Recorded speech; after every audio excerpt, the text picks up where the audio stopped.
horror story begins in a small town, somewhere in northern New Jersey, in an old abandoned movie theater. Legend has it that inside that theater is where the monsters live.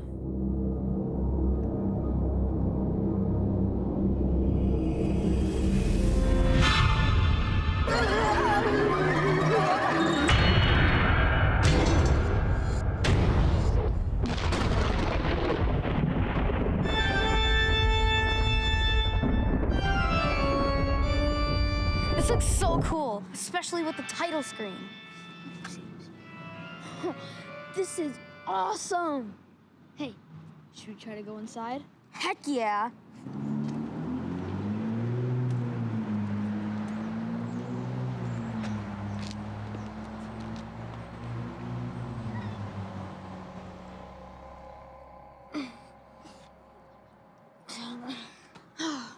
It's locked.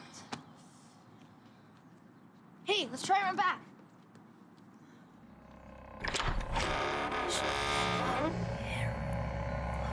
Hey, Cody! The door's open, come on!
You don't belong back here, kid.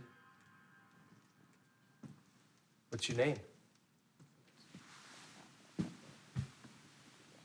Take it easy. I'm not gonna hurt you. Yeah, check this out.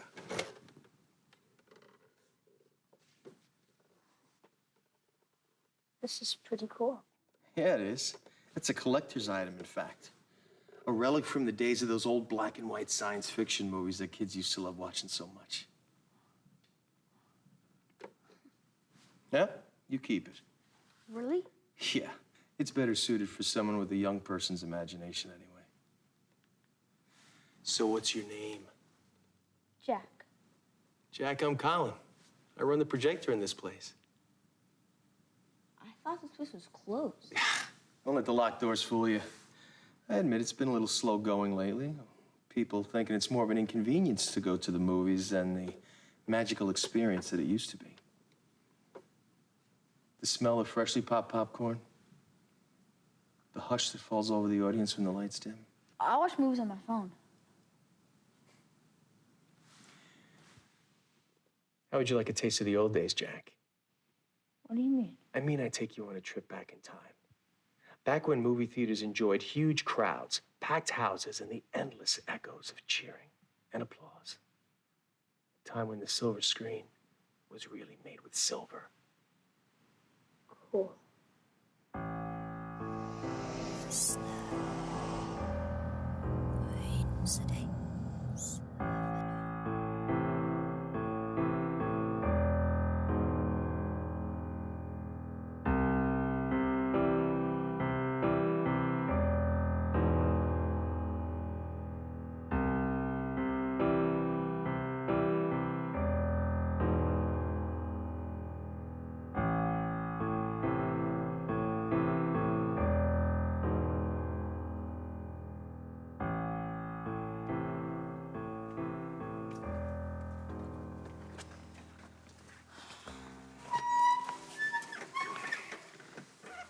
Hey,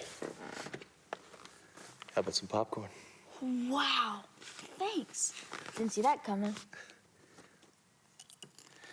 And if you did, would you have tried to change anything? No. Of course not. It's too bad Dr. Serling didn't have you around to give him some advice. Maybe things would have ended differently for him.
Are you ready, my dear? I'm ready, Dr. Serling. Consummate professional, aren't you, Miss Wells? Doctor, what you have achieved will change the course of human history, literally. Working with you these past 2 years has been incredibly inspiring for me. I'm in awe of you, actually. Miss Wells, I don't know what to say. Once I set the system, you'll feel a mild vibration in your head. Nothing alarming, but it'll be quite noticeable. If at any time you feel panic or discomfort, you can board the jump by using the switch on your armchair. I wouldn't allow you to do this if I didn't believe it was entirely safe. I would have taken the first trip myself, but I need to calibrate these instruments once they're activated. After that, the machine can be operated by anyone at the controls. I understand. Don't worry, Robert. I'm not afraid. Perhaps this isn't the right time, but you know how much you mean to me, Karen. This isn't the right time, Doctor. Why don't we continue this conversation upon my return? You're right. I'm only sending you 5 minutes into the future. Once you are there, you will have approximately 20 seconds to make mental notes of how you feel and what you see before the device returns your consciousness back to our time. From my perspective, you wouldn't have been gone for more than an instant. You will return at almost the exact moment you've left. Good luck, Miss Wells.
Miss Wells!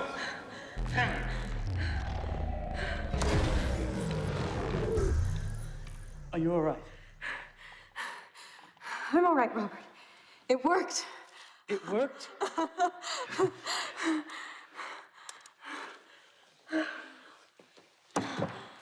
Karen, how do you feel? A bit disoriented. Here, let me get some water. Here, drink this.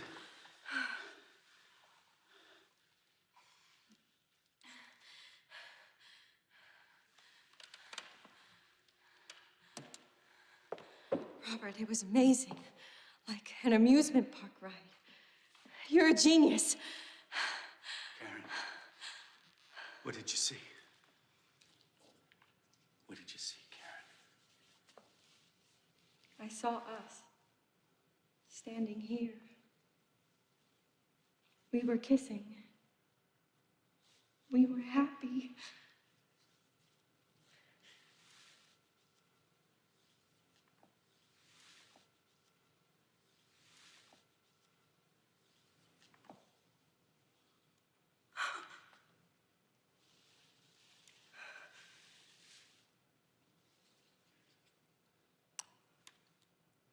I've known how you felt about me for some time now, Robert. Traveling into the future only convinced me I was right. I feel the same way. I have ever since the very first day we met. I love you, Karen.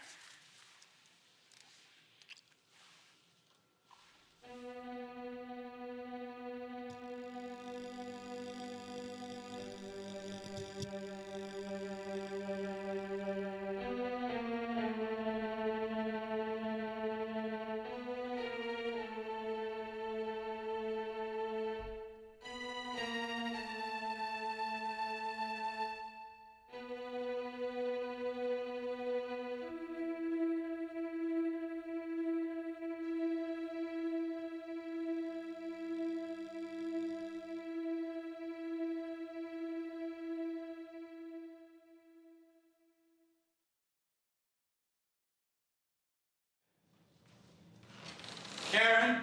Yes, Robert? I thought you should know I received a call from Dr. King last night. He heard about the progress I've been making with the time invention, and I invited him over this afternoon. I know you two were once involved, and I didn't want to make you feel uncomfortable seeing him again.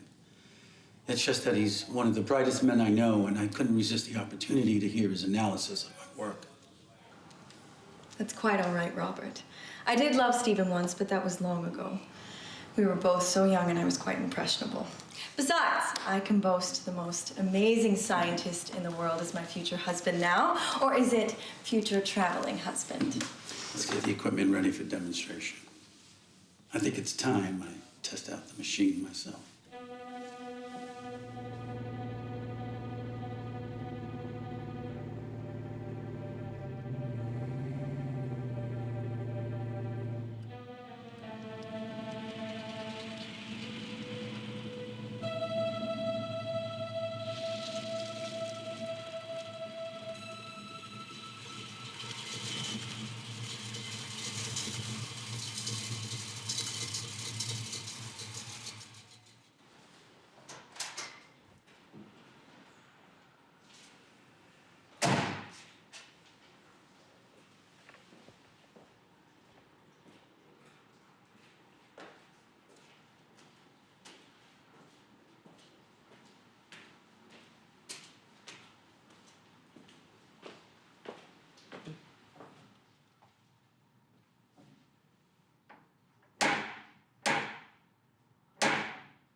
Robert, it's wonderful to see you. Stephen, it's been far too long. I hear you've invented a time machine, old friend. Come in, please.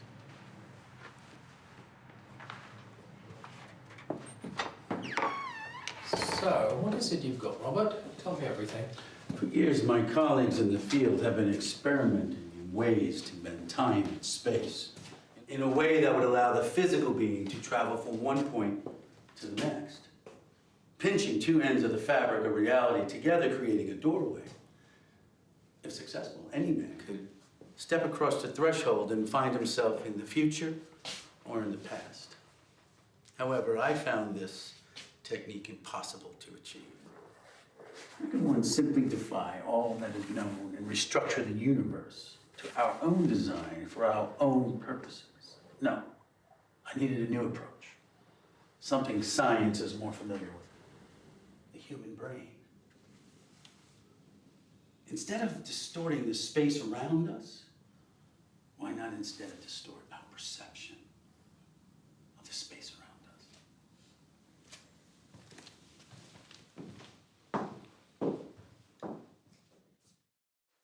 Have you ever heard of astral projection, Stephen? Science has never been able to qualify the soul. With this formula and the assistance of a navigation machine I created, I can stimulate your consciousness to a point where the human form is no longer required. A state of being where your mind and essence are free to travel outside the barriers of the human host and into the deepest layers of reality, time, and space.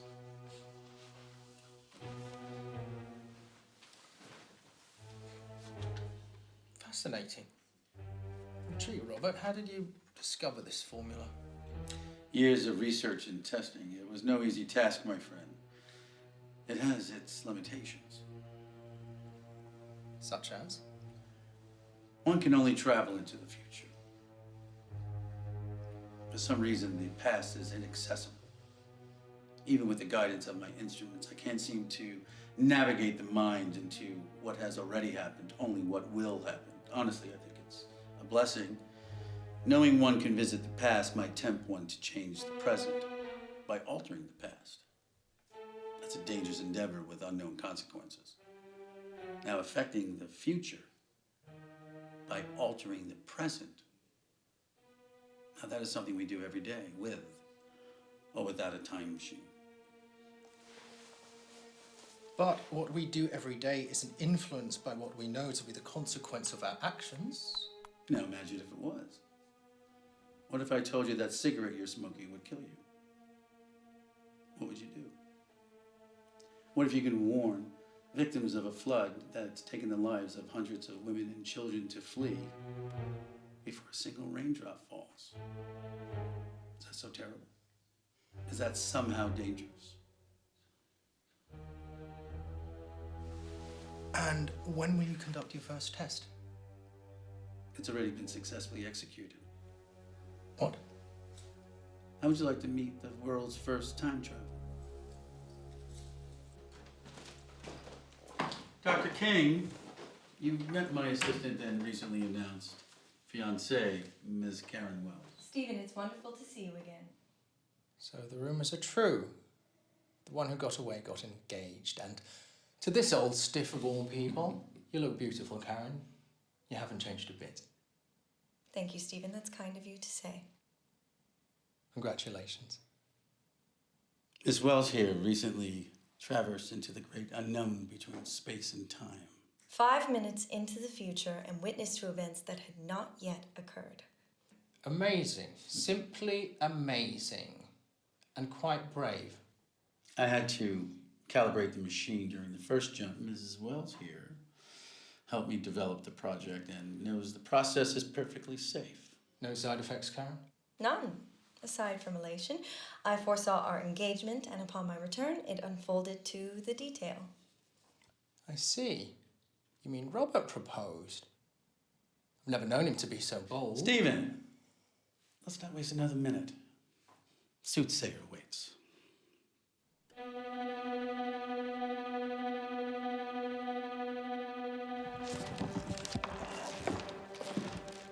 Soothsayer? I'm impressed, Doctor. Not yet, Stephen, but you will be. Miss Wells. It's 3 p.m. I'm setting the destination for 3:10. Short jump. In the next 10 minutes, you will see with your own eyes my image appear like a ghost in this very spot. My journey will only last an instant. So following my return, I will stand with you and watch your jaw drop as my predictions come true. Godspeed, Robert. I won't be longer than a blink of an eye.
Robert, are you all right?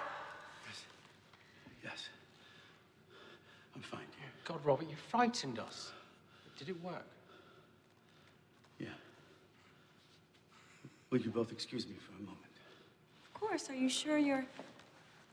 I only need a moment.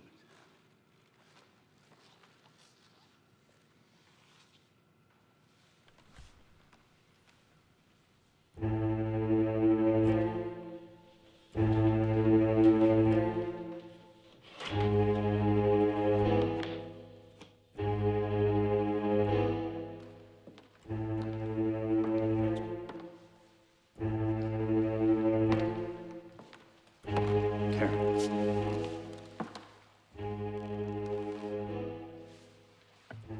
Robert, what? Please, Karen, right now.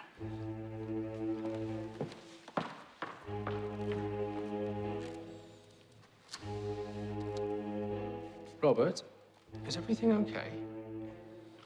Stephen, what's your intentions here? My intentions?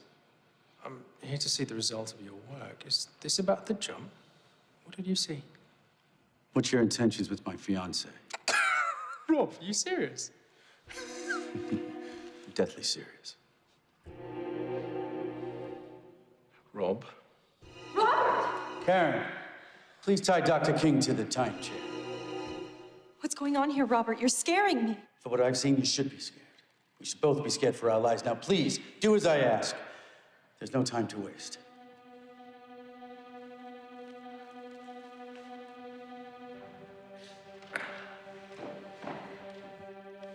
Robert, this isn't necessary. Just tell me what you saw. Why are you doing this? We can change the future. You said it yourself. I am changing it. Now tell me why you're here before I kill you. Kill me? Why would you kill me? What did I do? Robert, please stop this. You could be having an adverse reaction to the time travel, and it could be affecting your behavior. I wish that was the case, my love. But our prisoner here is destined to commit the heinous crime of murder. What?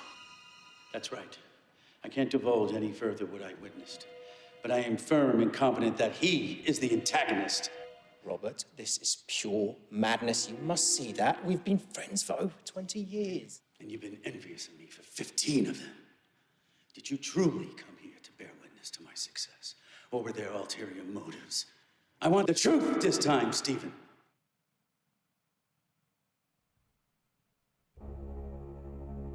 You've got me, Robert. Always a little foolish, never a fool. I heard about your engagement, and I admit I was jealous. The news about your work on time travel sounded like your ego had gotten the better of you, so I never took it seriously. I just used it as an excuse to visit you and see Karen. I was hoping she would remember what we once shared, what she means to me, what she has always meant to me. I never stopped loving you.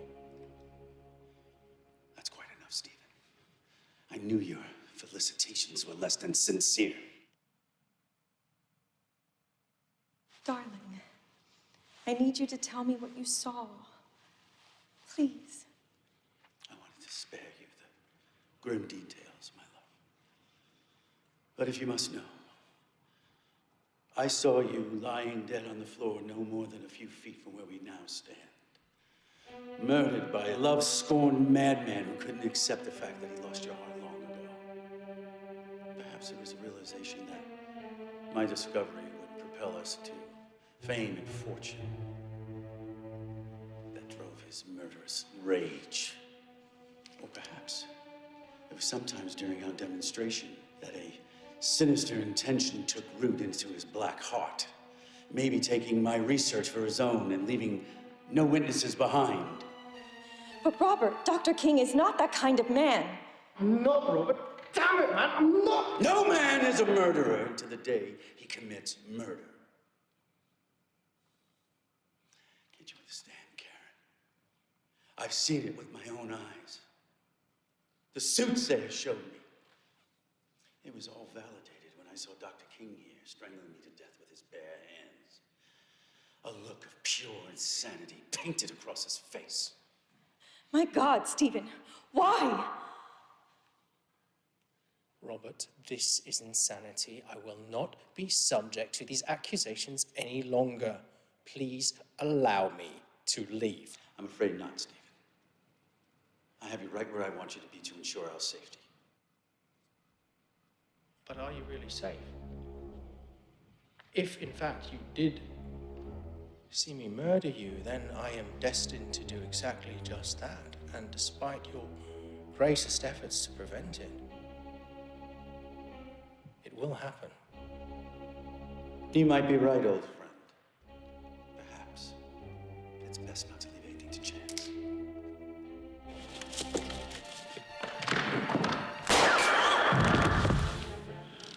No! Aaron, no! No, I'm so sorry. This is all your fault. Why didn't you die like a man? I'll kill you!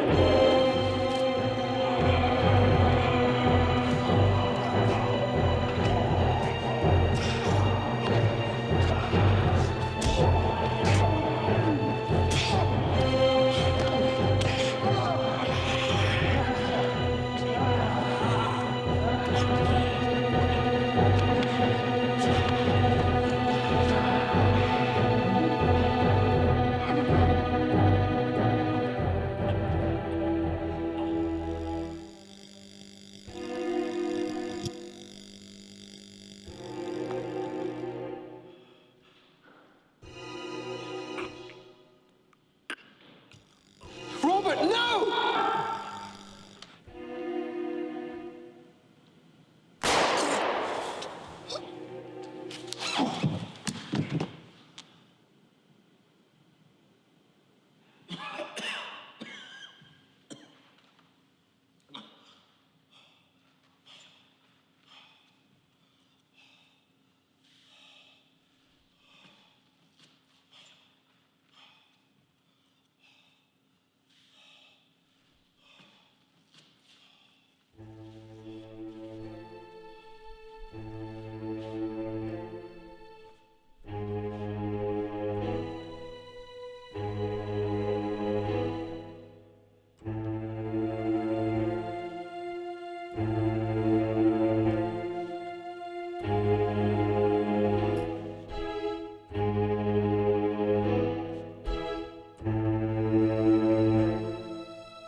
How tragic.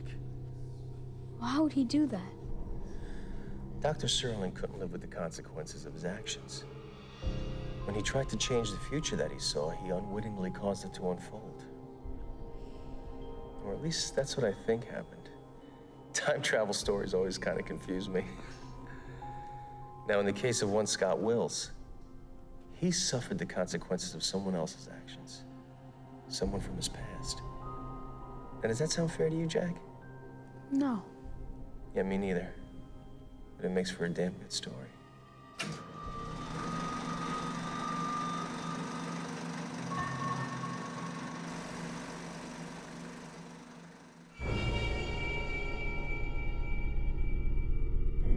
You can't do this, Margie. What happened? Where is Kenny? You have to take him and keep him here. Don't let him come home with me. Not ever. Promise me, Jimmy. Margie, please. The boy needs his mother. I am begging you, Mike. You raise him. You raise him right. Mom? Damn it, Margaret.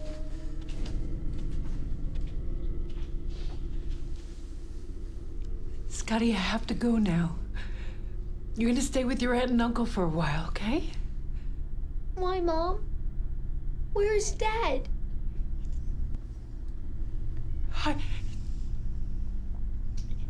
He left us.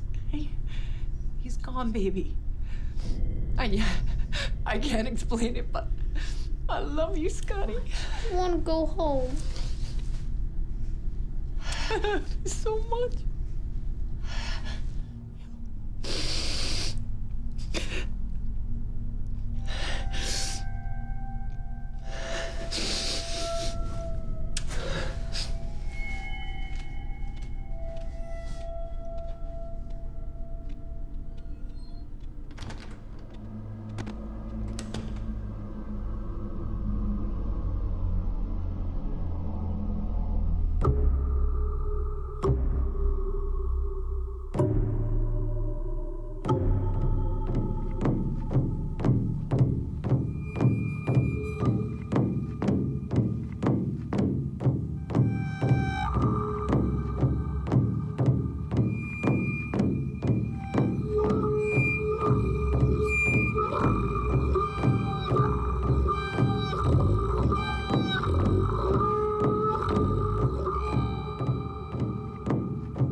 Scott?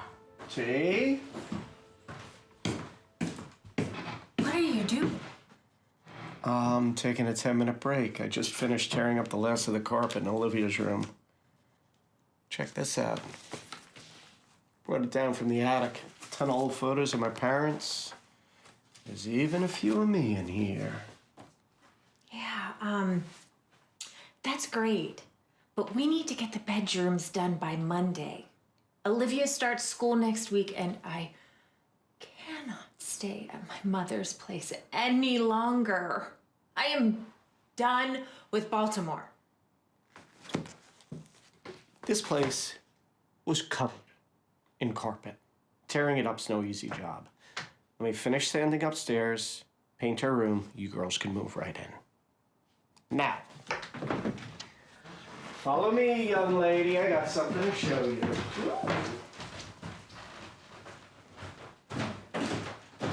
Upstairs.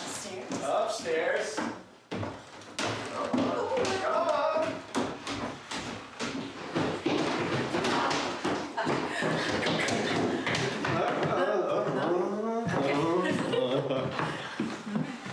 Careful. All right. Careful. All right. I finished her room this morning. My God. Our room is done. Oh, yay! Our home is almost ready. Yeah. bedroom's done, so... Well, can you at least carry me over the threshold? Ah! Oh, God, watch your back.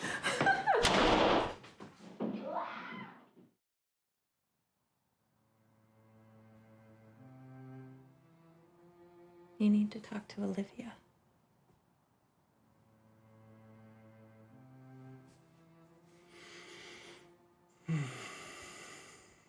About what? Ever since you inherited this house, she's been asking a lot of questions. She wants to know why your mom never asked to visit. Or why you never talk about your father.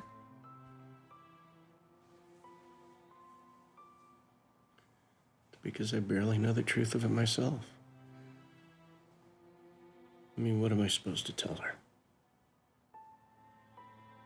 That I hate my father for leaving us without so much as a goodbye letter? Or that my mother, in her infinite wisdom, decided that the solution to becoming a single parent was to abandon me with her sister and then live the rest of her life as a recluse. No, I wouldn't suggest that.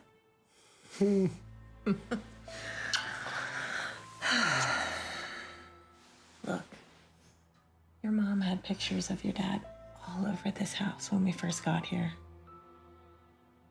I mean, it doesn't seem like she had any ill will towards him. Maybe it's time you forgive her and him.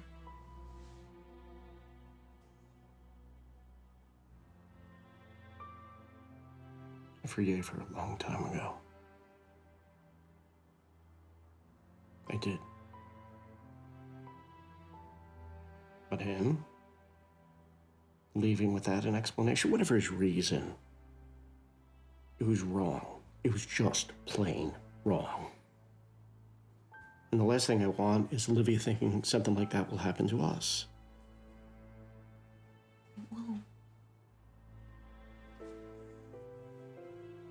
It won't.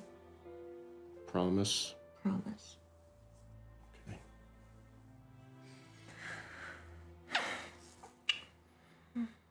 All right, well, if this place is gonna be ready, I have to get back to work. You go home, tell your mother you're all grown up and ready to move out on your own. Oh. All right. Just, I'm gonna lay here. Yes. 5 more minutes. Okay. All right. Good luck.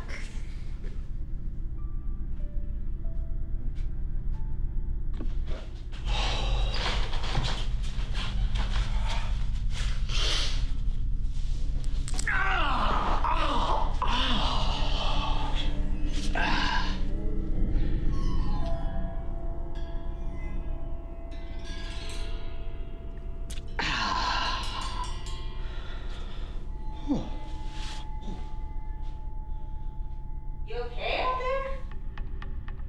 Yeah, I just got a splinter.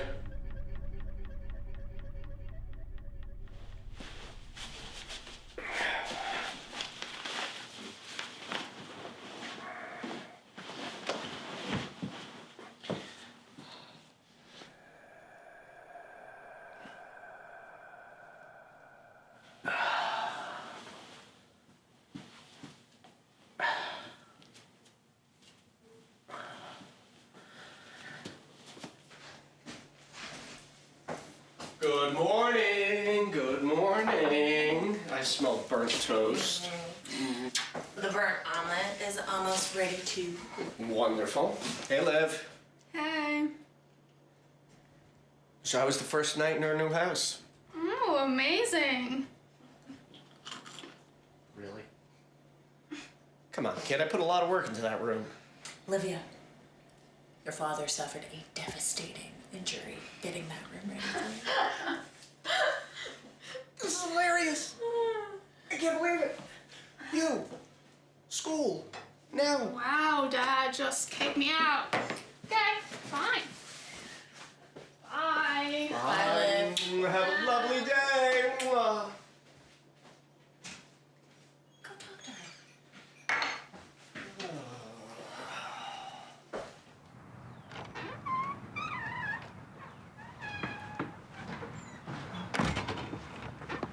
Olivia, hold up.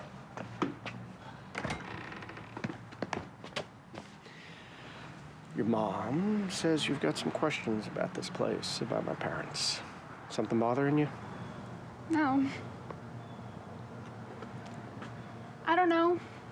It's just, we never really visited Grandma. I mean, not once. And now we're living in her house. Okay, well, that's fair.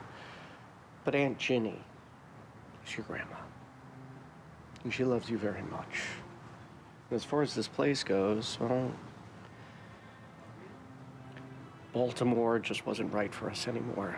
And your mother and I had been talking about moving for quite some time, but then we got the call about Margaret's passing in this house. I don't get it. Why didn't she ever want to see us?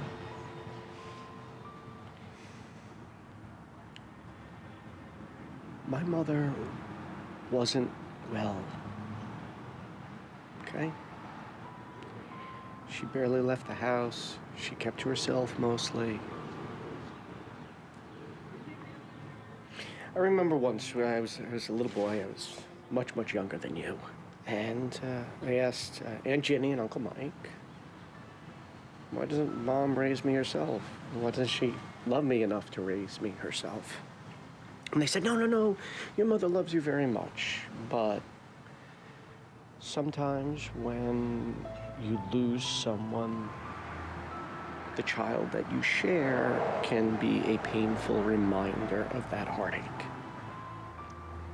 And for some people, like my mother, it was just too much to bear. So, your father leaves her, and she's so bummed out she leaves you. That doesn't make any sense.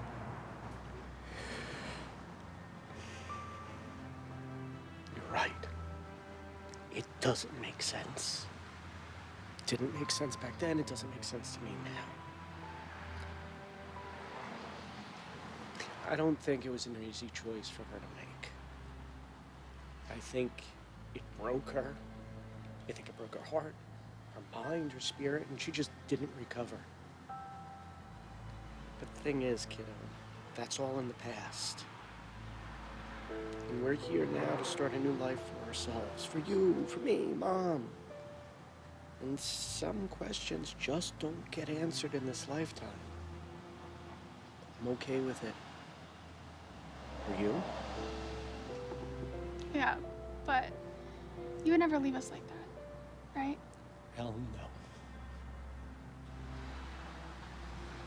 If your mother keeps burning the toast like that, maybe. Okay, I've gotta go. All right, go. Learn great things, young lady. Yeah, bye. I love you.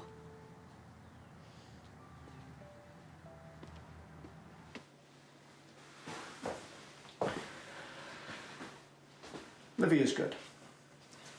She gets it. But all kidding aside, this thing is really starting to hurt. There's still a small piece of the splinter stuck in my foot.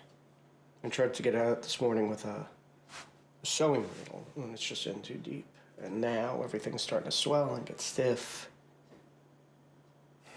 Well, told you, tough guy. Go to the doctor. For a splinter, really. Well, you could always wait until it's too late and have it amputated. All right. All right already. I've got to swing by the storage unit anyway. I'll stop by Dr. Graves' office, see if he could squeeze me in and take a look. Fair? Fair. All right. I gotta go. Have a great day. Love you. Love you too.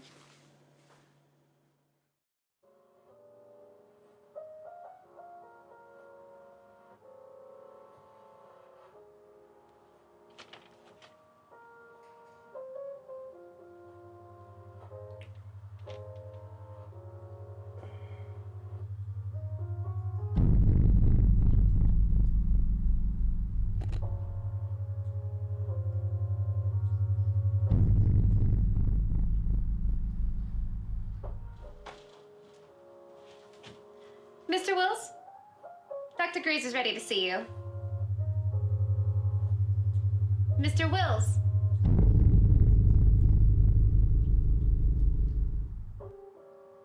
Mr. Wills. Mr. Wills.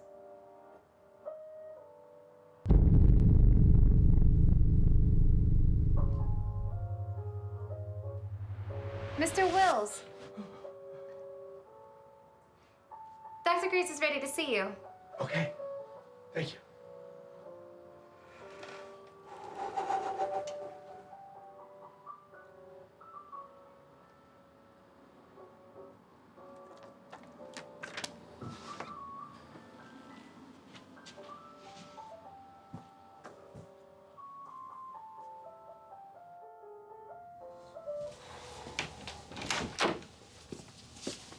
Oh, good afternoon, Scott. How's the move going? Slow and steady, but thankfully, the place is coming along nicely. Oh, that's good. I'm sorry to lose a patient, but best of luck in your new home. Thank you. So what's ailing you today? I'm actually a little embarrassed to say because it's so minor, but I have this splinter in my foot and... Oh, nothing to be embarrassed about, Scott. Better to have it looked at than risk infection. Please remove your shoe and sock. Let's take a look.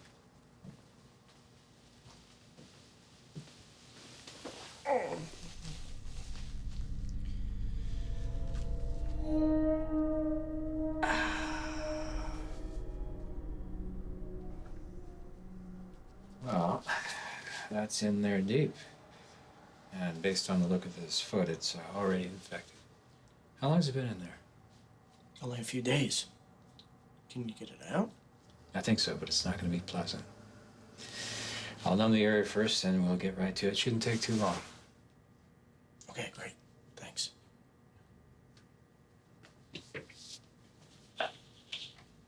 Christine, can you come here a minute, please?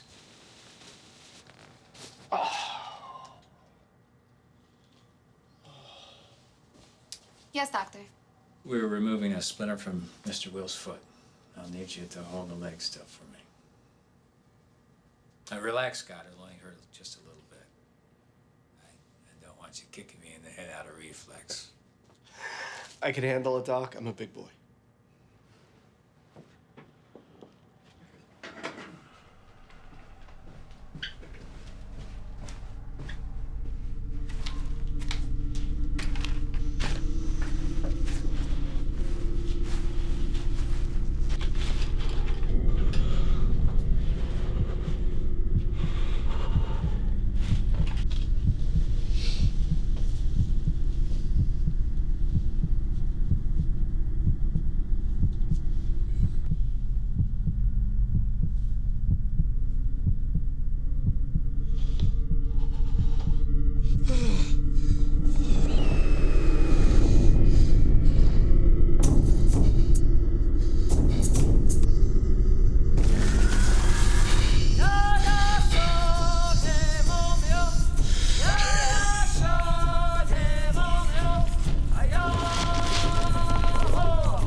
I'm sorry, Scott.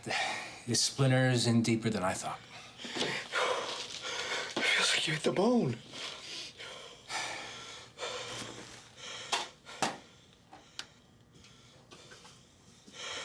Scott, I've got some bad news. I'm not going to be able to remove the splinter here. We're going to need to get you to the hospital where I have better equipment. Can you do tomorrow morning? The hospital for a splinter. I know, but it's in very deep. And I don't want to risk causing any nerve damage, and I'm not comfortable with the level of infection you seem to have here. I'm going to prescribe some antibiotics for you to take tonight. And we'll put an antiseptic on the wound with a cover-up. I'm going to schedule a light surgery for tomorrow at Mercy and have you in and out in no time.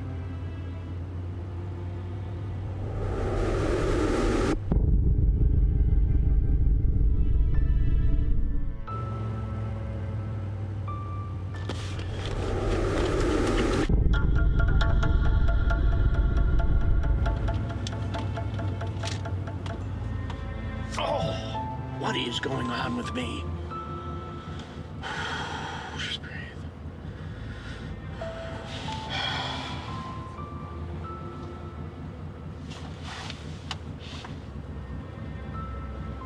Hi, this is Teresa, and you've got my voicemail. I promise I'll listen to it later, and I might just call you back. Thanks. Hey, T. How are you, babe? Just got out of the doctor's office. I'll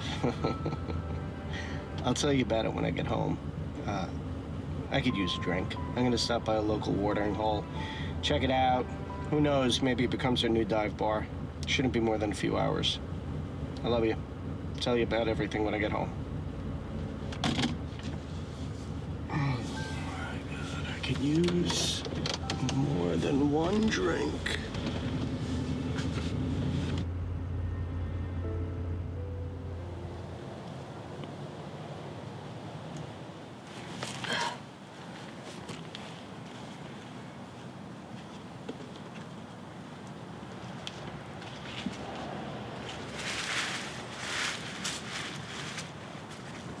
Hey, you must be the new neighbor. Hi. Yeah. I'm Teresa Wills. Solomon. Nice to meet you, Teresa. Same. So, Wills, huh? I guess you're related to Margaret? Yeah, my husband, Scott, is her son. Oh. I didn't know she had any family. Margaret didn't talk very much. At least not to me. She did seem like she had an awful lot to say, though. What do you mean? Well, she'd sit out there practically all day and night, well, just talking up a storm. Sometimes I thought she had company over, but when I peeked over the fence, it was just her, all by her lonesome. Do you peek over the fence often? Only when I'm outside. Solomon, can you tell me anything about Margaret's husband? Kenny? No, not really. When we moved in, he'd already passed on. I'm sorry, passed on? Mm-hmm. Wait, do you mean that he died? I assumed so. Margaret used to say his name a lot when she was out here talking to herself. I figured she was just conversing with the dead. Not that she was crazy or anything, but, you know, it can bring us comfort. I know I talk to my Annie whenever I visit her plot. Well, it was nice meeting you, Solomon. You too, Teresa. Oh, and I'll keep my peeking to a minimum. You do that.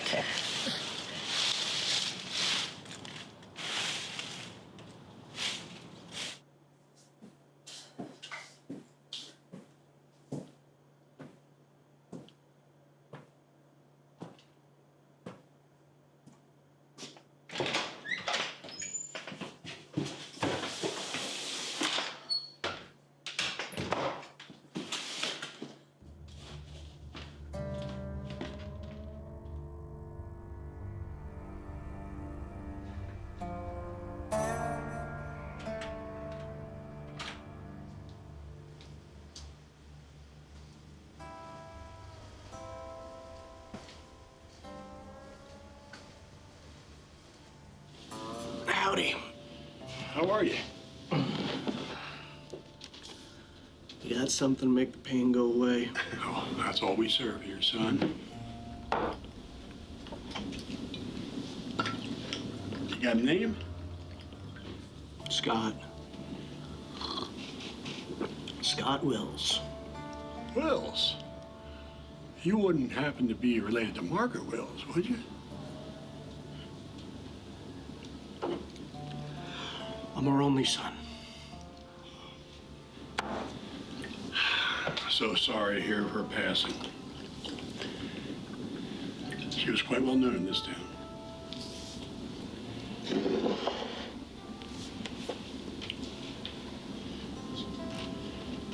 I'm Tuck, Scott. Nice to make your acquaintance. Pleasure, Tuck. How come I haven't seen you before? I know most people around here. I actually grew up in Maryland with my aunt and uncle. My wife and daughter and myself, we just moved back to town. Well, welcome home.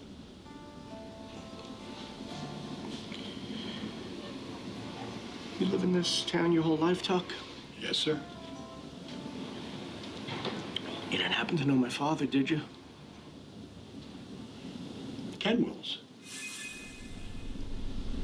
No, not personally.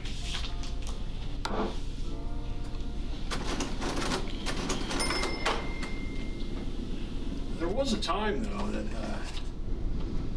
he ran things around this town. A lot of people admired that man.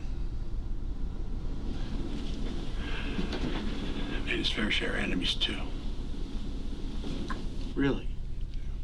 Shinkeke. Shut up, Lenny.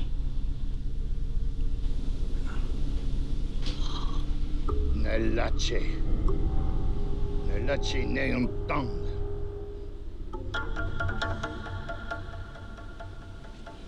Shinkeke nayontang. Nelache nayontang. Medawa. Esueskan. Shinkeke. Shinkeke.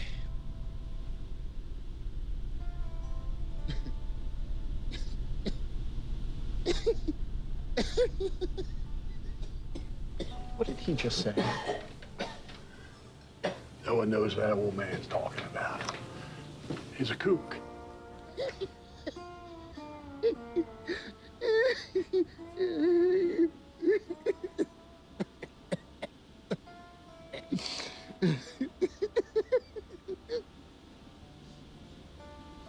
Where's your bathroom, Tuck?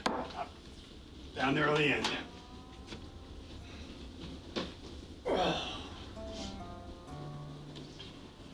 Hey, what happened to your leg? I got a splinter in my foot.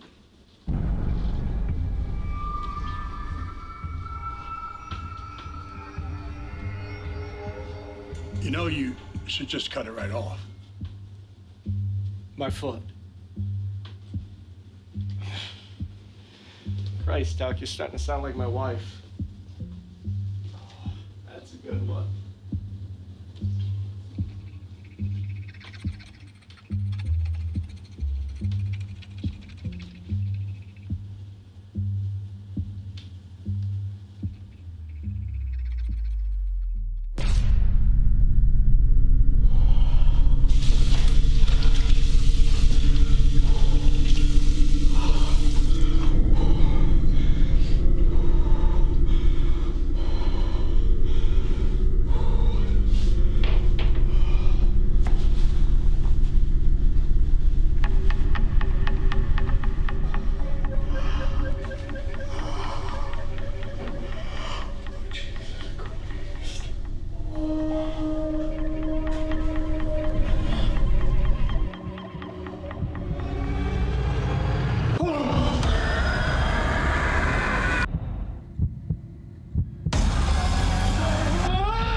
This is on the house.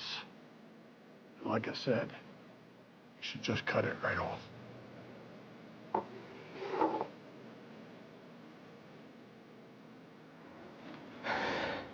Thank you for the drink. I have to go home.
been? I was dozing behind the wheel. Yeah, and the smartest thing I could do was pull over and take some rest. What? How much did you have to drink?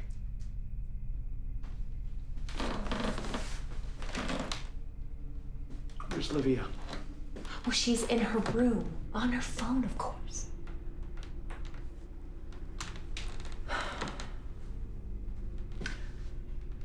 How did it go?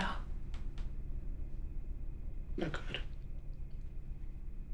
I have to get surgery first thing in the morning. What?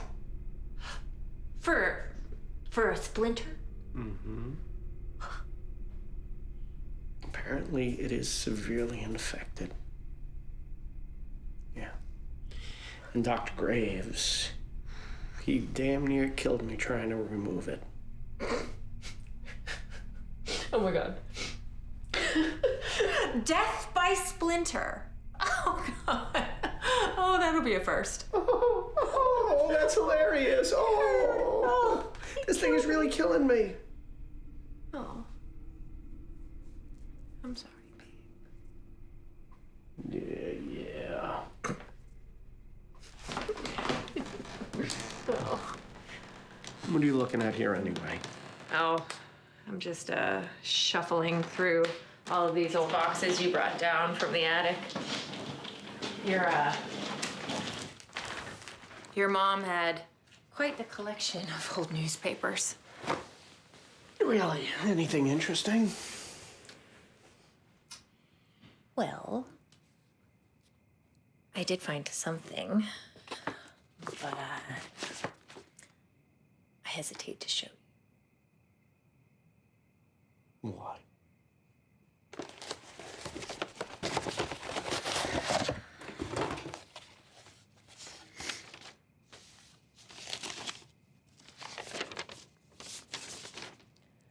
It's an article about your father. He never left your mom the way we thought.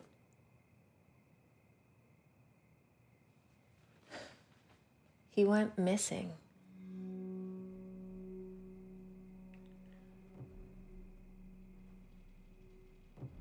Why would she tell me that he left us? Well, apparently in the 60s, he was one of the men responsible for the government seizure of this land. They ordered the razing of the entire forest from here to the Delaware River in order to build this community.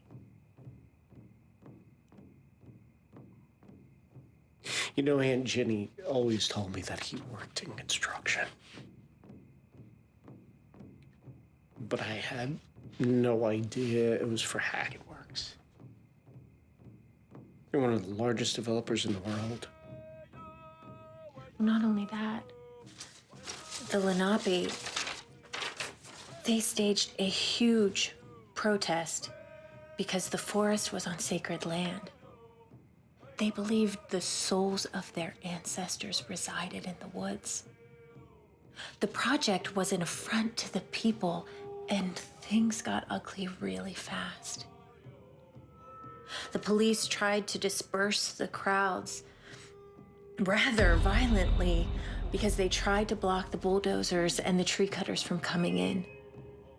The leader of the tribe, a shaman named Kion Deshawa, was heard shouting over and over in his native tongue at the crew, and he refused to budge from the path. He was hit and killed by a truck that didn't brake for him. His people believed he cursed anyone responsible for the destruction of the land. Apparently, the majority of this community is built from the trees they tore down. A lot of the men on the project moved their families here. When your father went missing, the police suspected foul play, but no one was ever arrested. Now, here's the really, really weird part. He's not the only one who's mysteriously gone missing in this town.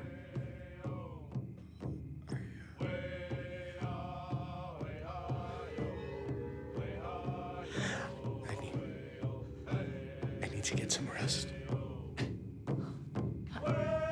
Hon, are you okay? I'm sorry. I didn't mean to spring this on you. It's not you. It's just a lot to take in. If this is true, then I've been lied to. I always thought my father was just a deadbeat.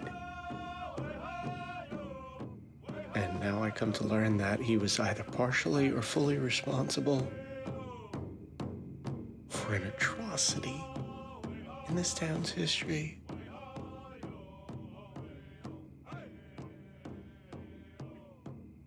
Possibly murdered because of it.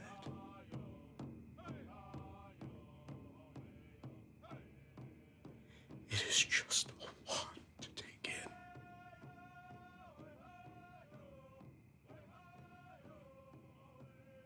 I need a good night's sleep.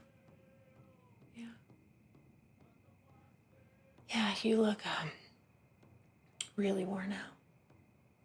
My head is throbbing, and my back is so stiff that I feel like an old man. I'll call the office tomorrow in the morning and let them know I'll be late so I can drive you to the hospital, okay? Okay. Thank you. I'll see you in the morning. Love you, babe. Love you too.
Oh, Jesus Christ. Oh.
What to the woods?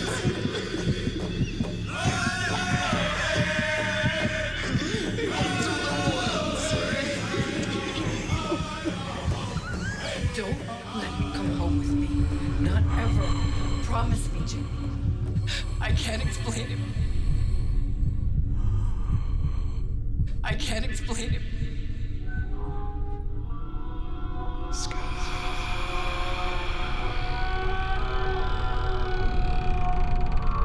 I'm sorry, son.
Last thing I want to do is have Olivia think that something like that could happen to us. It won't.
Hey, Mr. Benson. This is Teresa Wills. I'm gonna be a little late today. I have to take my husband to the hospital for emergency surgery. Yeah, I think it'll be fine. I'll still have my phone on me so you guys can reach me if you need me, okay? All right, I'll see you in a little bit.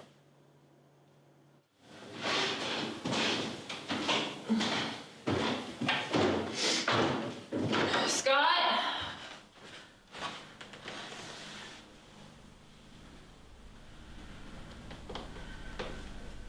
Scott? Liv, have you seen your dad? Oh. All right, kid, you gotta get up. You're gonna be late for school, and I have to take Dad to the hospital. What?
Poor Scott.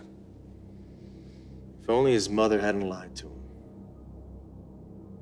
You know, we tend to put our faith in people who don't deserve it. We give them our trust and we just take advantage of it. You trust anyone, Jack? My head hurts. I asked you a question, Jack.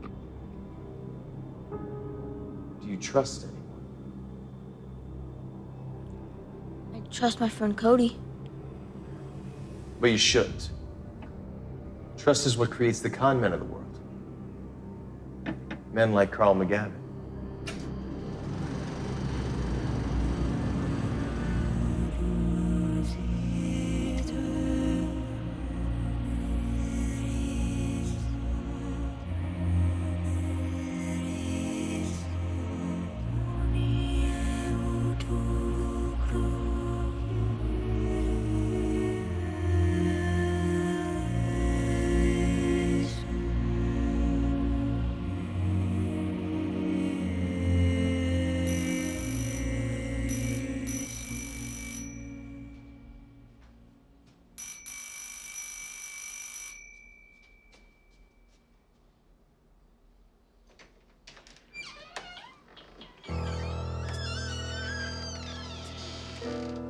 Mr. McGavin? Miss Olson?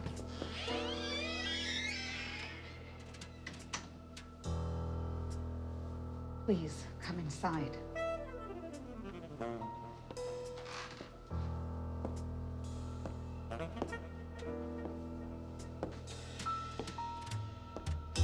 You said it was the last room, right, Miss Olson? That's right, Mr. McGavin.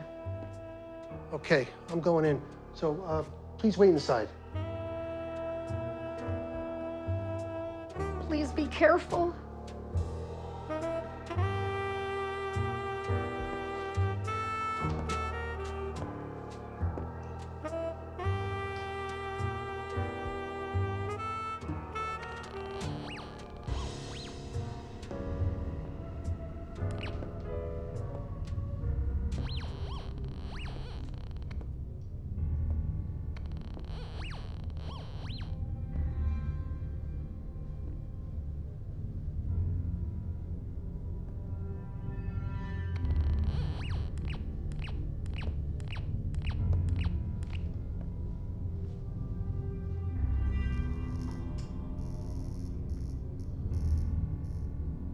Do you see? It's just like I told you. I see, dear, but Miss Olson, please wait inside.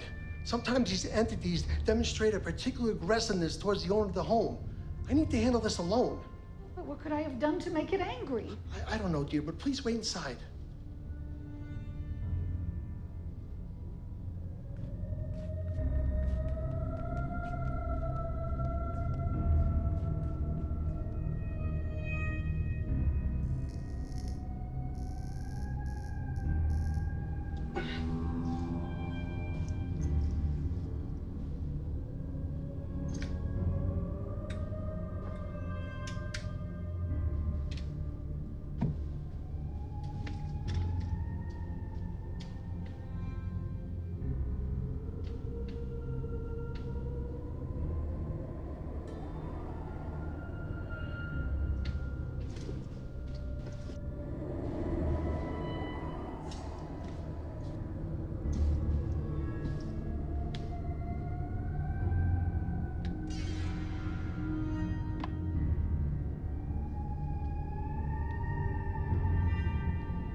Negative energy may not stay. I release it and send it on its way. Negative energy, I banish thee. And is my word, so mote it be. Done, Mr. McGavin? Is it gone? I think that should just about do it, Miss Olson. I warded off the spirit. It was powerful, but I don't think it'll be bothering you any longer. No more flickering lights? No more chill in the air?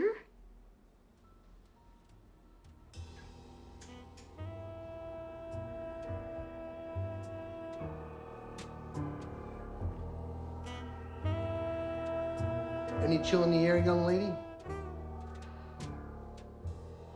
None. It's gone. Oh, thank you so much, Mr. McGavin. Now, you're going to need to have a strong faith so that spirit doesn't get any ideas about returning. No need to worry about that.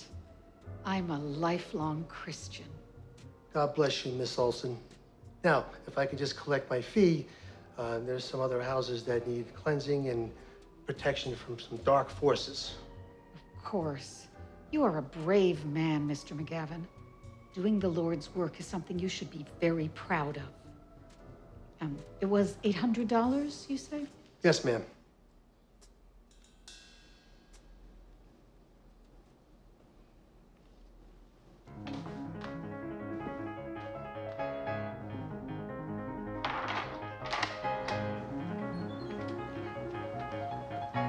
God bless you, Mr. McGavin. Same to you.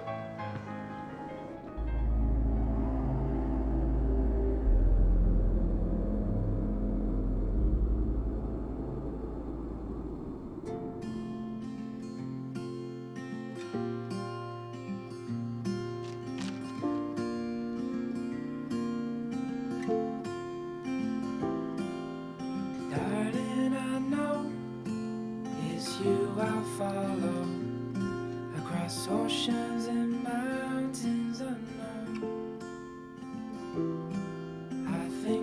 to when the night we first met. The cold air was pulling us close. Oh, oh, oh, it's a light that drove me.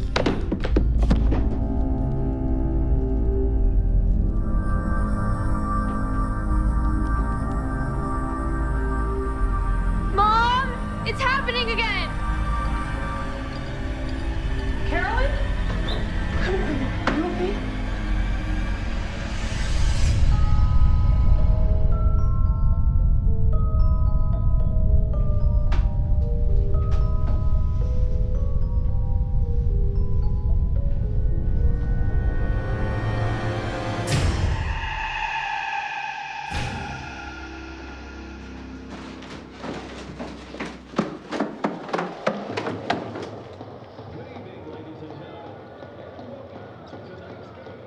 Yeah, put me down for 500, Charlie.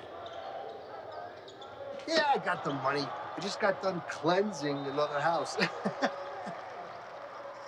No, just a nice old lady with a loose plug and an open window haunting her.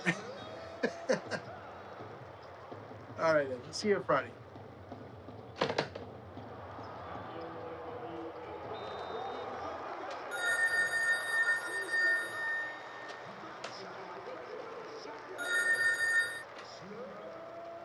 McGavin Paranormal Investigations, LLC. How can I help you? Mr. McGavin, my name is Heather Freeling. I got your number from a newspaper ad. I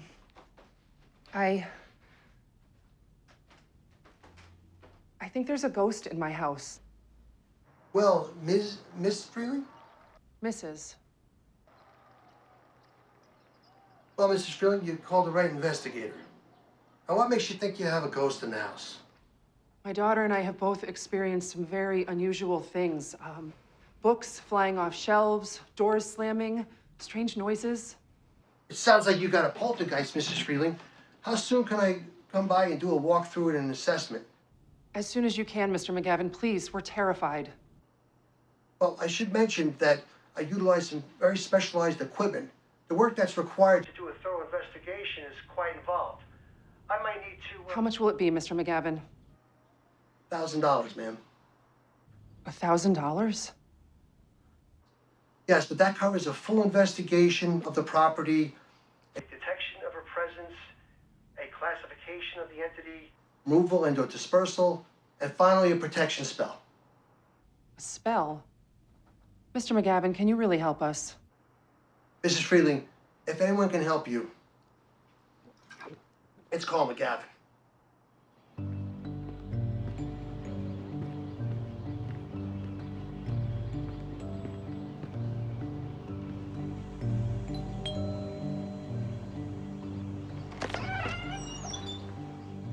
Mrs. Freeling? Mr. McGavin, please come in.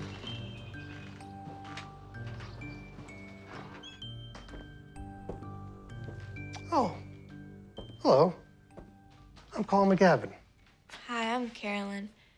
Are there really ghosts in my house? Well, that's what I'm here to find out, little lady. Can we get started? Absolutely.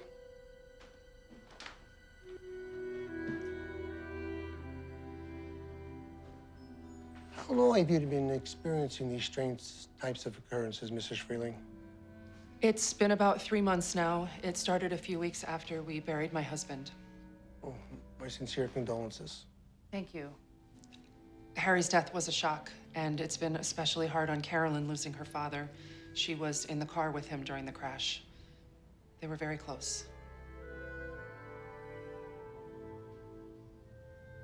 These unexplained events have only exacerbated the situation. She's been incredibly stressed. We both have. Well, these kinds of visits immediately following the death of a loved one are commonplace when the family refuses to let go of those memories. Wait. Are you suggesting this is my late husband haunting us? He loved his family dearly. Why would he frighten us this way? I'm not suggesting anything, Mrs. Freeling. You know, forget that I even mentioned it. Where did the paranormal activity occur? Most recently was in Carolyn's bedroom. Before that, it happened in here and once in the kitchen. Every time, Carolyn seems to be the focus of the attacks. I'll start in the kitchen. Heather, do you mind if I call you Heather? It might be best if you and Carolyn wait outside. If this spirit is after her, I'd rather go in alone. You know, for your safety and hers. I've seen some entities get very aggressive when I begin the removal process. We'll wait on the porch.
Mr. McGavin? This poltergeist is not too happy about me being here, but I know precisely how to handle it.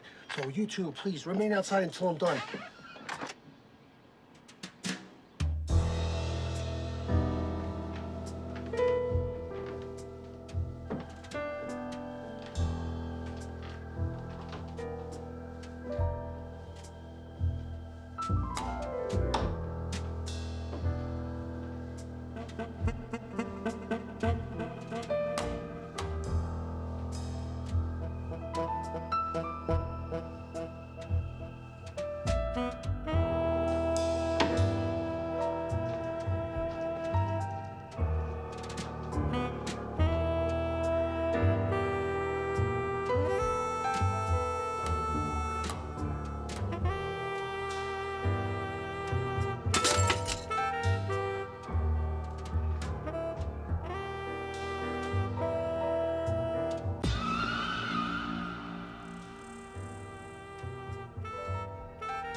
Negative energy may not stay.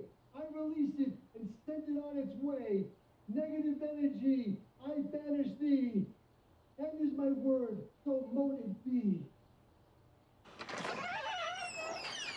Heather, Carolyn, you can come back in now. Your home has been cleansed.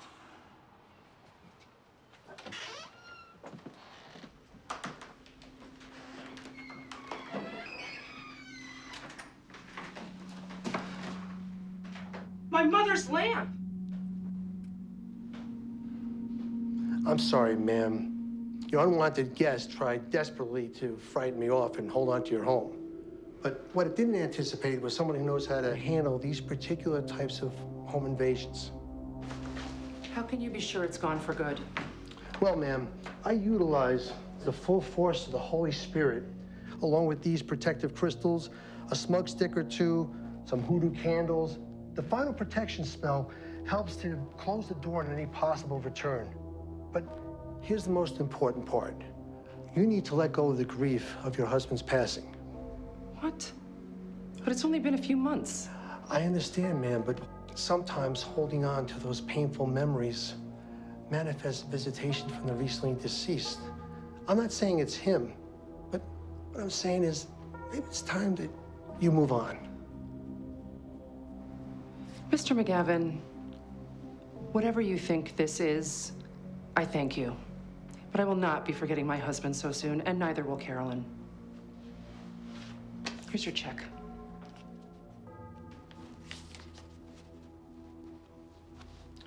Mrs. Freeling, Carolyn, have a nice day.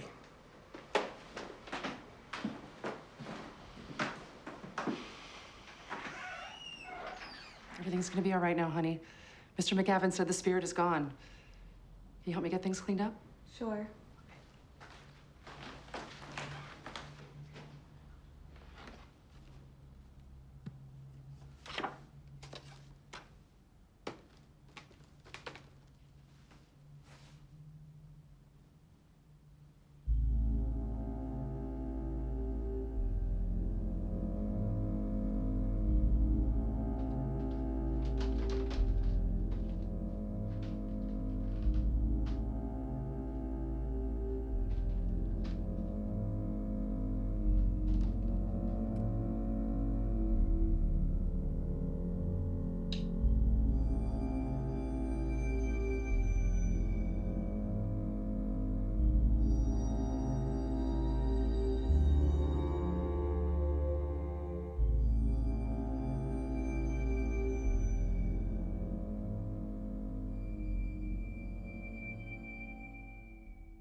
McGavin Paranormal Investigations, LLC.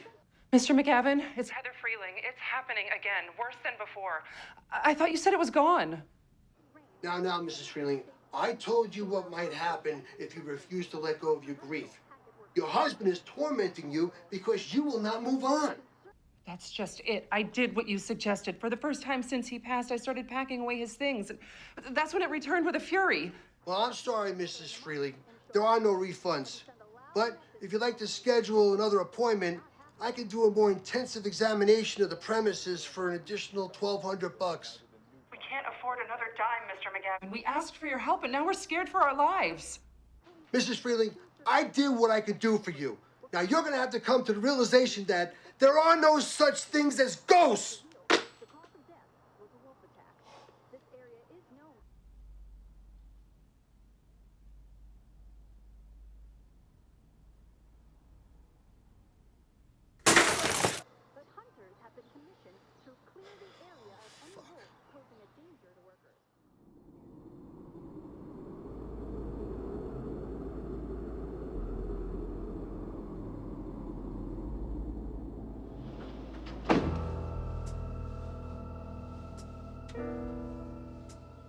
So what you see here is a cluster of white orbs concentrated in your bedroom. Good news is white orbs are a positive energy. Although you have a supernatural presence in your home, you shouldn't experience anything more than that. Sometimes feel you're not alone. I can't. Who knows, maybe they like watching. Is there anything you could do to get rid of them? There sure is. If you'd like to schedule a cleansing, please check out our package deals in our brochure. I'd be more than happy to go through each service and what it means to your paranormal security. Hey, excuse me, I have to take this. Danny, could you please go over the cleansing packages with these folks? Sure. All right, guys. McGavin Paranormal Investigations Incorporated, how can I help you? Hello, Mr. McGavin. My name is Charlene McGee. I was told you could help me with a haunting problem. Yes, Mrs.? It's a Mrs.? Miss. Ms. McGee. Yes, I could schedule our team for an assessment. Actually, Mr. McGavin, I was hoping it would only be you. I don't do these investigations alone anymore, Ms. McGee. It's just too much gear and... I'll pay you $2,000. Cash. $1,000. What's your address? Okay. All right. Got it. I can get there in an hour.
Mr. McGavin? Yes. Please come in. Thank you.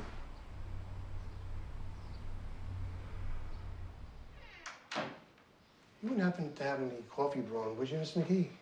I'm afraid not. Could we just get on with this, please? It's been an awful experience, and I'd really like it over as soon as possible. Sure. Tell me a little bit about what you've been experiencing. Very unusual things. Books flying off the shelves, doors slamming, strange noises. Classic poltergeist haunting. You mind if I take a look around? Not at all.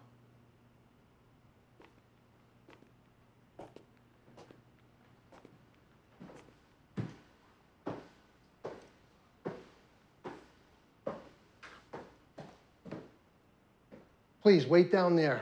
Sometimes these things become a little aggressive when you begin the removal process? Yes. Exactly.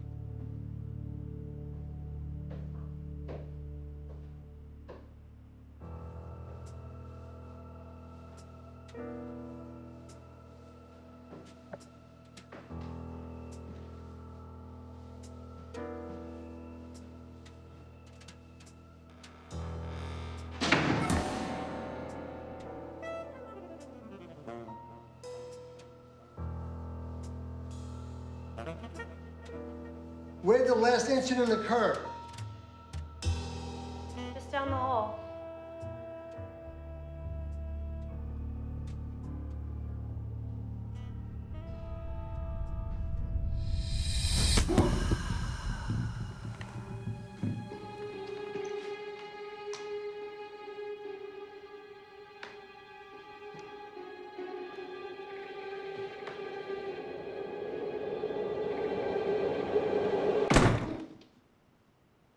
Do you see Mr. McGavin?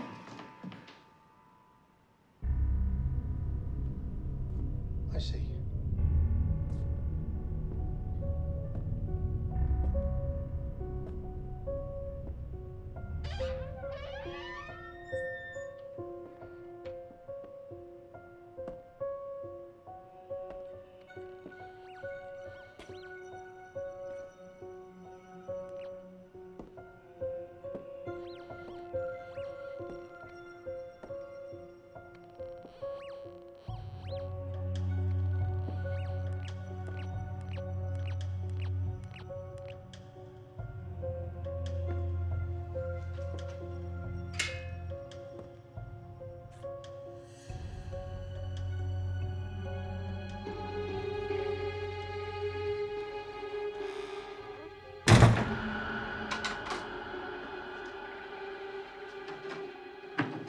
Miss McGee! Miss McGee, open the door! Come on, Miss McGee! Let me out! Miss McGee!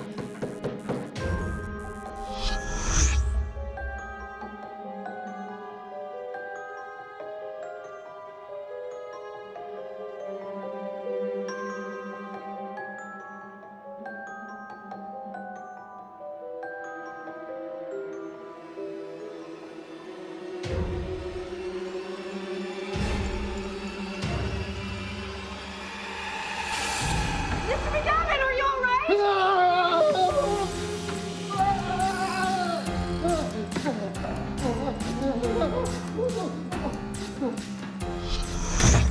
Let me out! Let me out of here! Let me out!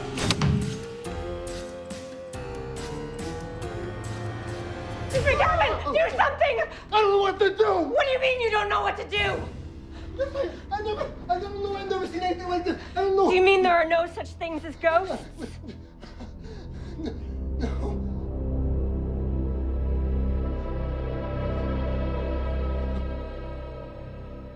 Oh, you. My name is Carolyn Freeling. You came to my home 10 years ago. You broke a few things, took my mother's money, and told her to forget about my dead father. A truly professional service, Mr. McGavin. What is this? After we lost my father, something strange happened. My severe depression and anxiety triggered sensations that I'd never felt before. Every time that I thought of Dad, I started to notice objects moving around on their own. Just recklessly and aimlessly flying across the room. It was the most frightening thing I'd ever experienced. Mom and I were sure the house was haunted. And when my mother called you, and you offered your help, we thought we'd found the answer. Finally. Someone who would know what was happening and why it was happening to us. You told my mother that her grief had caused all of it. That somehow her pain had opened a doorway into the afterlife, and my dad had just stepped through to punish us for not letting go of him. You lied to us, Mr. McGavin. A few days after your visit, my mother packed away every last memory of my father. All his photographs, his clothing, his personal belongings. I was furious. How could she try to erase him from our lives?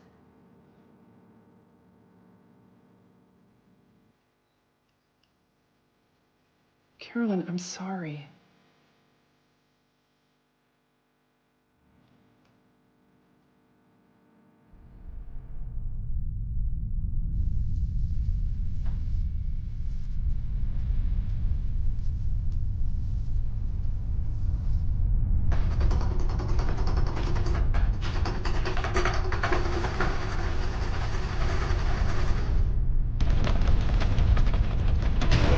Mom?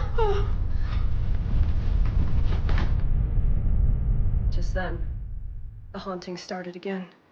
But this time with a hellish intensity, and while trying to save me from the chaos of it all, my mother was crushed under the weight of a falling bookcase. There are no such things as ghosts!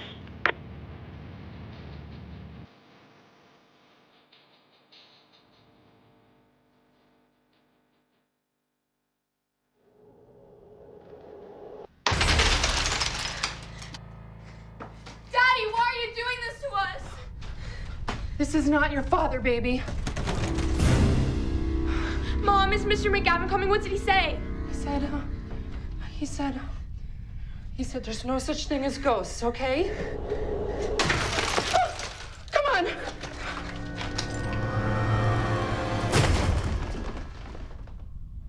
Mom?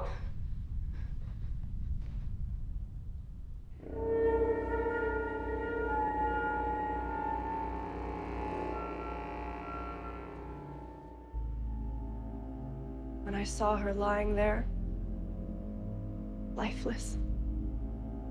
I screamed. A deep, guttural scream. And the truth was revealed.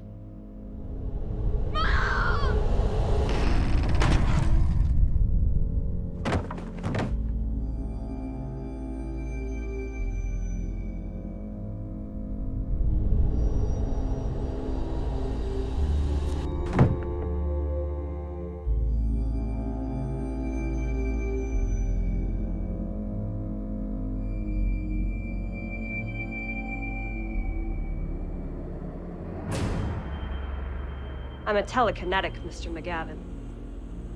Everything that happened was because my emotions were controlling my power. We had no idea. How could we?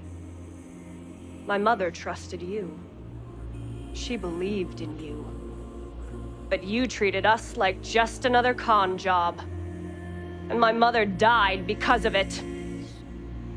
Now, your con man days are over.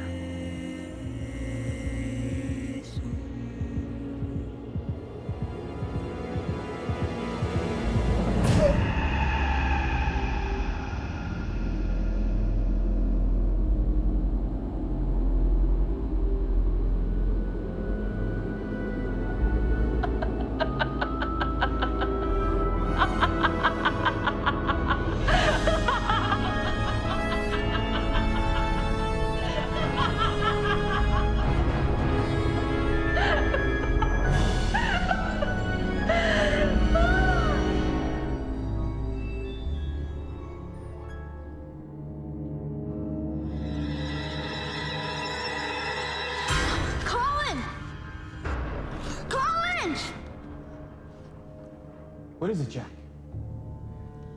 It's the man from the movie!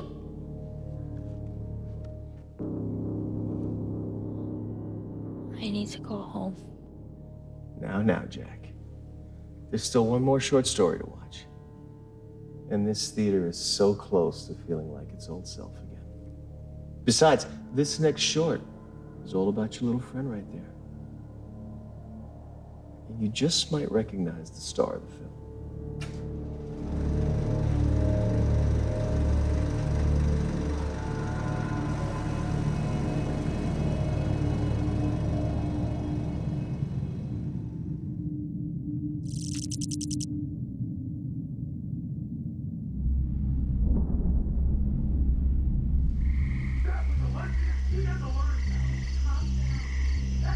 He's living in a fantasy land, and I'm sick of it. Why doesn't he just do what he's told?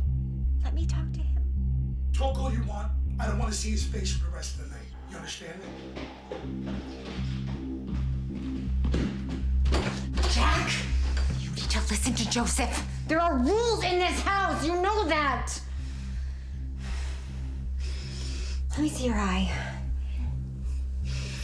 It's fine. You shouldn't make him angry.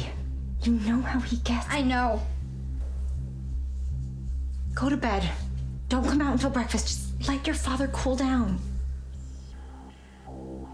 He's not my father. He is now.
When you don't want your news sugar-coated, when you don't want your news opinionated, when you want the facts, just the facts, and only the facts, you want Facts News. That's right, Facts News with 5-time Emmy Award-winning veteran news anchor Joe Capitello. And his co-anchor, former Miss America, Ann Wilcox. Against the beautiful downtown Jersey City, unbiased, unfiltered, you're watching.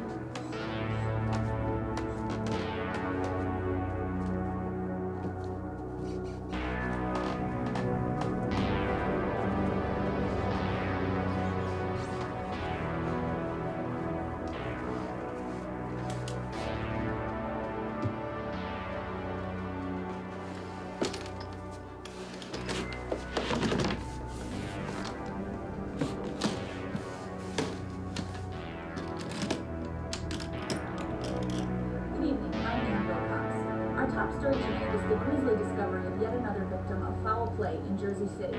Henry Benson, founder and CEO of Benson Shipping, was found murdered.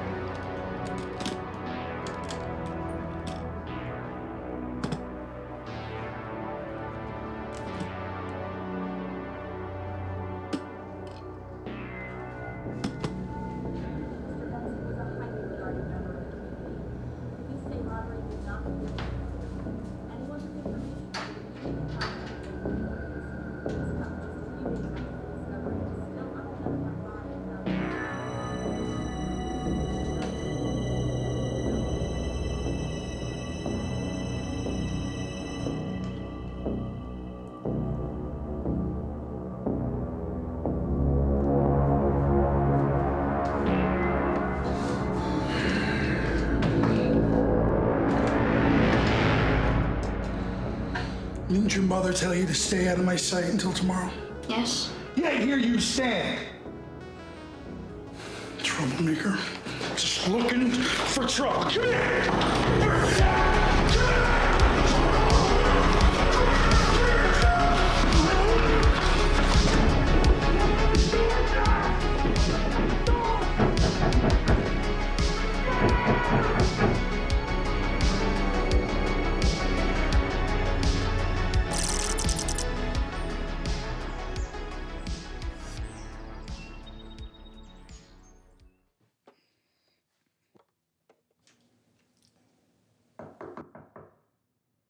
Dad? Yeah? He's gone to work. Come and get some breakfast. Okay, I'll be right down.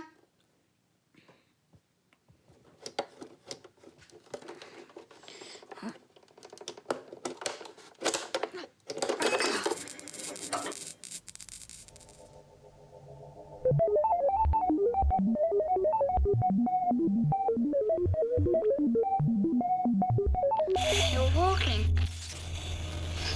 Oh, cool.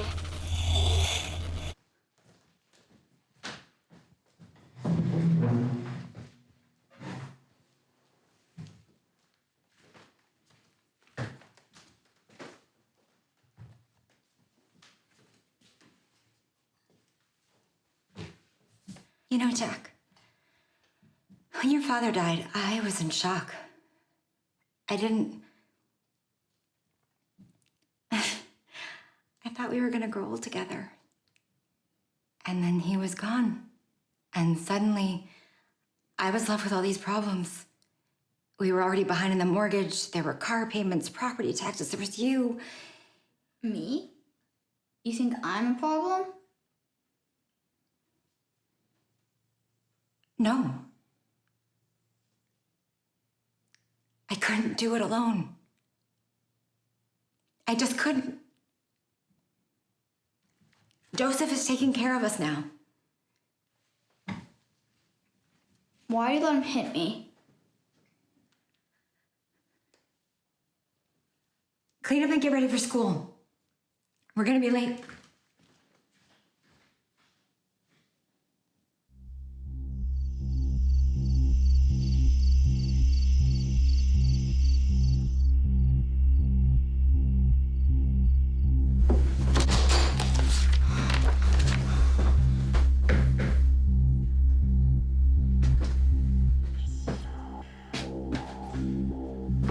Jack, you see my pliers? No. No.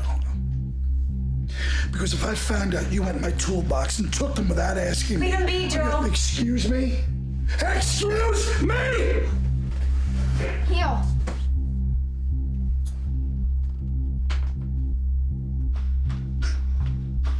You lied to me, Jack. Son, how many times do I have to teach you about lying? When are you gonna understand that I will not tolerate it in this house? I'm not your son.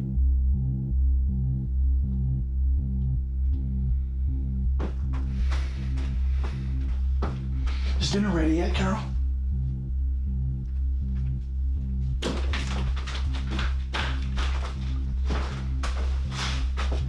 You know, there's plenty of ways I can get my message through to you, Jack. Some kids, they have thick skin. Sometimes the belt just leaves a mark, but not an impression. Oh, stop! Dinner's on the table, Joseph!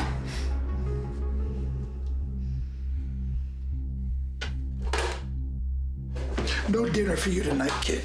Touch my tools again, and I'll be sure to leave another impression on you, or at the very least, a mark.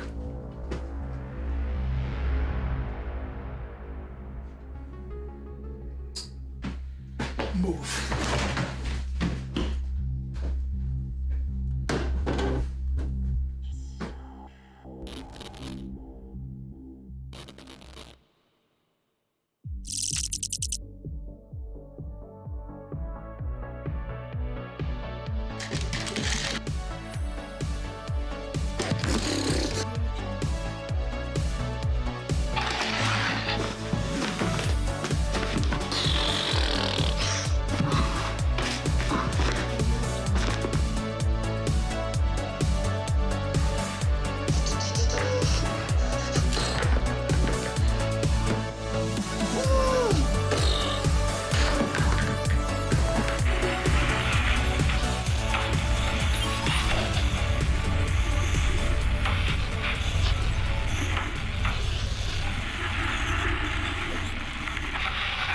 Hey, Lola. How you feeling today?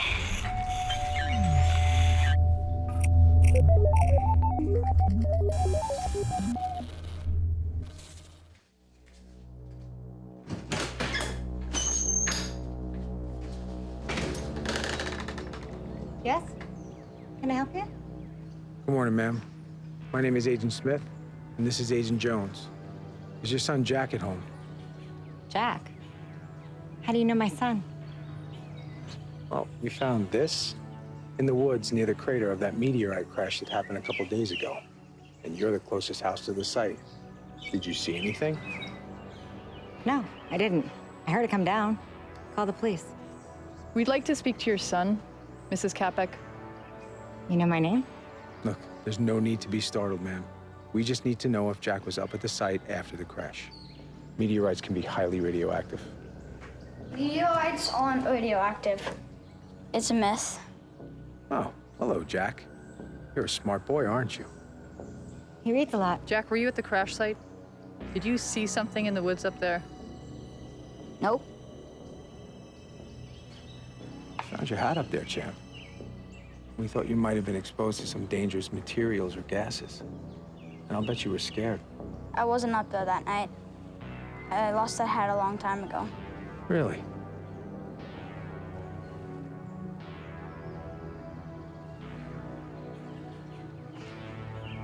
Okay. Well, here's my card in case. You know, just in case.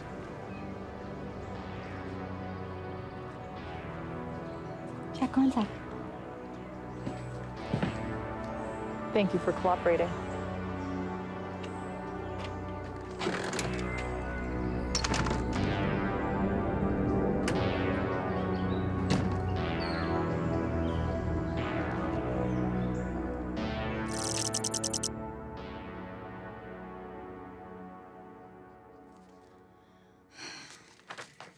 Where'd you come from, robot? Far away, I bet. I wish I could go there. I wish I could live there.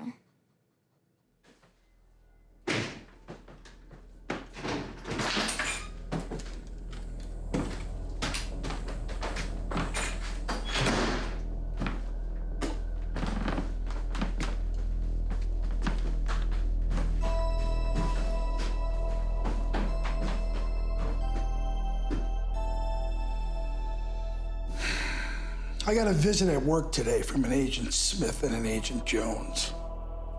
Asking me questions about that crash up at the ridge. Apparently. Looking for witnesses. Really? Oh, yeah. Huh. I bet they were here earlier today, too.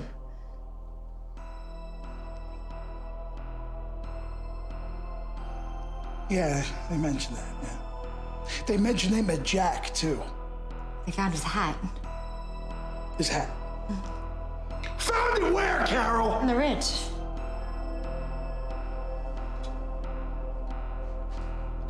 Cool him down here. Jack! I hate him so much. I wish he were dead.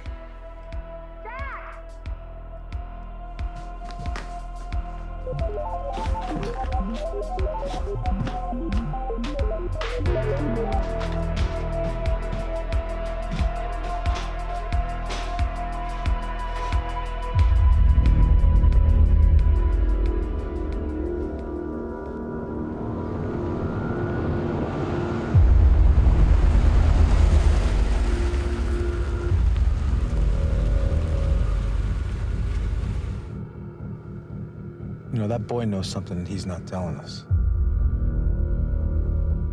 That he's being abused? Oh, there's no question about that. But he knows something about that site. And there's something else going on inside that house. How should we proceed? We sit tight, and we keep our eyes peeled.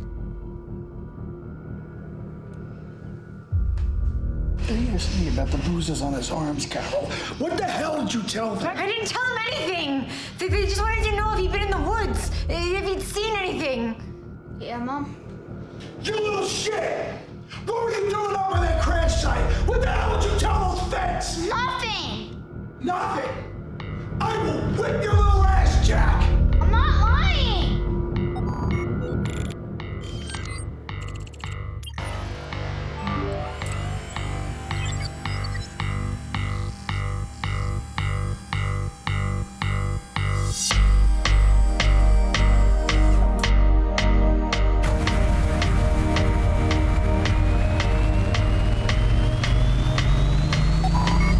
What are you hiding from me, Jack, huh? What are you hiding from me? You little shit!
Agent Jones, do you see this? Yes, sir. Call it in.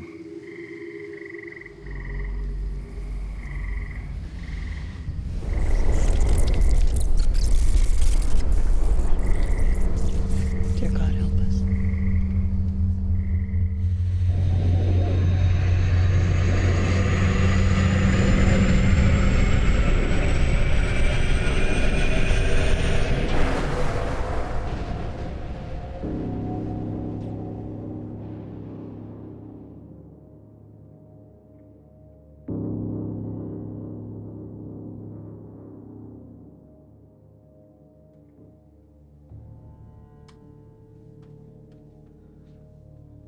Jack? Jack? Oh, hey. Have you seen my friend Jack? Jack? No, I'm afraid I haven't. But I have a better question for you. Have you seen any good movies lately?